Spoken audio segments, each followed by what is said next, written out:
Sir, ತಾವು IAS ಅಧಿಕಾರಿ ಆಗೋದಕ್ಕಿಂತಲೂ ಮುಂಚೆ ನೀವೊಬ್ಬ ಸಂಶೋಧಕರು, ಇವರ ಅಕಾಡೆಮಿಷಿಯನ್. ಸೊ ಆ ದಿನಗಳು ಹೇಗಿದ್ದು ಸರ್? ಯಾವ ಕಾರಣಕ್ಕೆ ನೀವು IAS ಆದ್ರಿ, ಅಥವಾ ಅಕಾಡೆಮಿಷಿಯನ್ನಾಗಿ ಮುಂದುವರೆದಿದ್ದರೆ ಅದು ಜಗತ್ತಿಗೆ ಯಾವ ರೀತಿ ಪ್ರಯೋಜನ ಆಗ್ತಿತ್ತು ಅನ್ನುವಂಥ ಕುತೂಹಲ ಸಹಜವಾಗಿ ಇರ್ತದೆ ಸರ್. ಮುಖ್ಯವಾಗಿ ನನಗೆ IAS ಆಗಬೇಕು, IAS ಅಧಿಕಾರಿ ಆಗಿ ಈ ದೇಶಕ್ಕೆ ತಿರುಗಿ ಬರಬೇಕು ಅನ್ನುವಂಥ ಕನಸು ಎಂದೂ ನನಗೆ ಇರಲಿಲ್ಲ. ಅಕಸ್ಮಾತಾಗಿ ನಾನು IAS ಸೇರಿದವನು. ಇವತ್ತು ಕೂಡ IAS ಸೇರಿದ ಮೇಲೆ ಕೂಡ ನಾನು ಅಕಾಡೆಮಿಕ್ಸ್ನಲ್ಲಿ ಆ್ಯಕ್ಟಿವ್ ಆಗಿದ್ದೇನೆ. ಆದರೆ ನನ್ನ ಸಂಶೋಧನಾತ್ಮಕ ಒಂದು ವೃತ್ತಿ ಇದೆ, ಅದು ಇವಾಗಲೂ ಮುಂದುವರೆದಿದೆ, ಆವಾಗಲೂ ಇತ್ತು. ಆವಾಗ ಏನಿತ್ತು, ಆ್ಯಕ್ಟಿವ್ ಆಗಿತ್ತು. ಇನ್ ಅದರ್ ವರ್ಡ್ಸ್, ನಾನು ಟಾಟಾ ಇನ್ಸ್ಟಿಟ್ಯೂಟ್ನಲ್ಲಿ PhD ಮಾಡುವಾಗ ನನಗೆ ಅಲ್ಲಿ ರಿಸರ್ಚ್ ಡೈರೆಕ್ಟರ್ ಅಂತ ಒಂದು ಹುದ್ದೆ ಕೊಟ್ಟರು. ನನಗೆ ಆವಾಗ 23 ವಯಸ್ಸು. ನನಗೆ ಅದು ಟಾಟಾ ಇನ್ಸ್ಟಿಟ್ಯೂಟ್ನಲ್ಲಿ ನನ್ನ ಥೀಸಿಸ್ಸಿಗೆ ಬೆಸ್ಟ್ ಸ್ಟೂಡೆಂಟ್ ಥೀಸಿಸ್ ಅವಾರ್ಡ್ ಸಿಕ್ಕಿತ್ತು, ಫಸ್ಟ್ ರ್ಯಾಂಕು ಇತ್ತು, ಗೋಲ್ಡ್ ಮೆಡಲು ಇತ್ತು.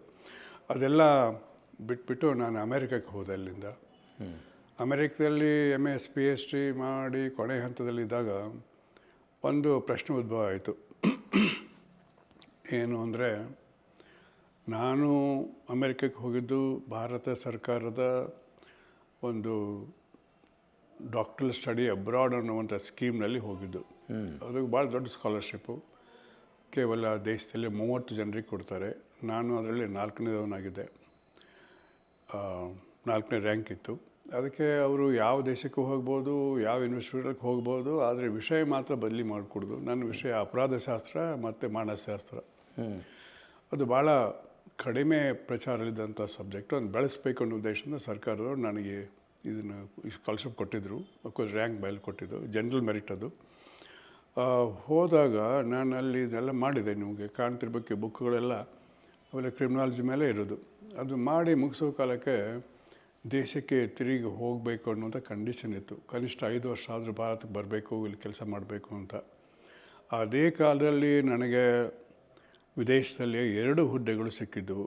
ಒಂದು ಸಂಯುಕ್ತ ರಾಷ್ಟ್ರ ಸಂಘದ ಈ ಅಪರಾಧಗಳಿಗೆ ಸಂಬಂಧಿಸಿದ ಒಂದು ರಿಸರ್ಚ್ ಮತ್ತು ಟ್ರೈನಿಂಗ್ ಸಂಸ್ಥೆ ರೋಮ್ದಲ್ಲಿದೆ. UNSDRI ಅಂತಾರೆ, United Nations social defence research institute ಅಂತ. ಅಲ್ಲಿ ನನಗೆ ರಿಸರ್ಚ್ ಎಕ್ಸ್ಪರ್ಟ್ ಅಂತ ಅಪಾಯಿಂಟ್ಮೆಂಟ್ ಆಗಿತ್ತು.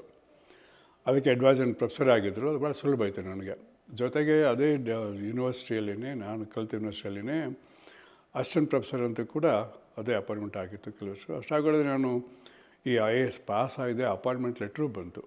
ಈ 3ರಲ್ಲಿ ಯಾವುದನ್ನು ತೊಗೊಳ್ಬೇಕು ಅನ್ನುವಂಥ ಒಂದು ಸಂದಿಗ್ಧ ಇದ್ದಾಗ ನಾನು ಇಲ್ಲಿ ಮನಸ್ಸಿನಿಂದ ರಿಟರ್ನ್ ಟಿಕೆಟ್ ತೊಗೊಂಡು ಬಂದಿದ್ದೇನೆ. 3 ವರ್ಷದವರೆಗೆ ಅವ್ರ ಟಿಕೆಟ್ ರಿಸರ್ವ್ ಮಾಡಬೇಕಾಯ್ತು. 3 ವರ್ಷ ಟಿಕೆಟ್ ರಿಸರ್ವ್ ಮಾಡಿಕೊಂಡು ಬಜೆಟ್ ಫೇರ್ನಲ್ಲಿ ಇಲ್ಲಿ ಬಂದು ನನಗೆ ಇಷ್ಟ ಆಗಲಿಲ್ಲ, ತಿರುಗಿ ಹೋಗಬೇಕು ಅಂತ. ಎಷ್ಟನೇ ಇಸ್ವಿಯಲ್ಲಿ ಸರ್ ಅದು? ಇದು ನಾನು ಪಾಸಾಗಿದ್ದು 19 ಈ ಪರೀಕ್ಷೆ ಆಗೋದು 79 ಜುಲೈ 1, ಜೂನ್ 12, 13 ಲಂಡನ್ನಿಂದ ಕೊಡ್ತೇನೆ. ನಾನು ಇಂಡಿಯಾದಾಗ ಇರಲಿಲ್ಲ. ಲಂಡನ್ನಿಂದ ಪಾಸ್ ಆದಮೇಲೆ ಮೇನ್ ಪರೀಕ್ಷೆ ಆದಮೇಲೆ ಇಂಟರ್ವ್ಯೂ ಬರಬೇಕು ಡೆಲ್ಲಿಗೆ. ನಾನು ಡೆಲ್ಲಿಗೆ ಬಂದೆ. ಒಳ್ಳೆ ಇಂಟರ್ವ್ಯೂ ಆಯಿತು. ಪರ್ಸನಾಲಿಟಿ ಟೆಸ್ಟ್ನಲ್ಲಿ ಫಸ್ಟ್ ರ್ಯಾಂಕ್ ದೊರೀತು. 210 ಮಾರ್ಕ್ಸು, 250ಕ್ಕೆ 83%. ಅದನ್ನು ಮತ್ತೆ ತಿರುಗಿ ಹೋದೆ. 2-3 ತಿಂಗಳಾದ ಅಪಾಯಿಂಟ್ ಬಂತು.